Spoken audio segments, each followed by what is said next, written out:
So here we have the Ford Fiesta on a 15 plate. I'm going to start off by showing you around the outside of the car, and then we'll hop in and run through some of the controls on the inside of it from there. From the outside though, you can see it's a 3-door car with alloy wheels and tinted windows. We're going to start off inside the boot area first of all.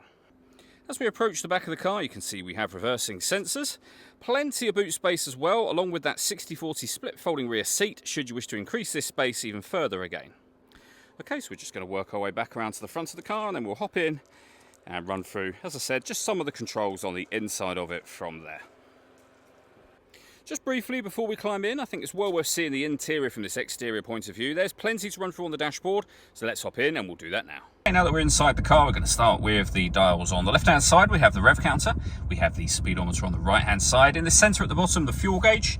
Above that, we've got the total miles of this car there, 64,008. We have the coolant temperature gauge there as well. You can change information displayed in that section by pressing a button on the end of the indicator stalk for various bits of trip computer and fuel economy information. If we back out to the steering wheel, we have stereo and phone controls. The button I was talking about is just on the end of that stalk there. We then have the stereo in the center. These buttons can be used to control the things I'm about to show you on the screen now. So firstly, the radio. You can see that we have got AM. If you press the radio button, you'll get FM radio as well. We have a CD player. We have a USB input, Bluetooth audio, and auxiliary input as well. So plenty of ways to listen to your music in this car.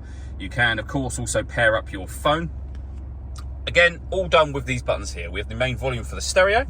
Below that, we can adjust the temperature for the air conditioning, the direction the air is being distributed in, and the fan speed. The air conditioning is on, so that's off, back on again. You can recirculate the air that's in the car. That's a great way of heating it up or cooling it down quickly, depending on the temperature you set just here. We have got a heated rear screen, heated front screen as well. You can turn off the stop and start. This car is designed to cut out when it's stationary in traffic to save you fuel. The system is off when that light shows. We have a 5-speed manual gearbox, and then our 12-volt charging socket, USB and auxiliary inputs.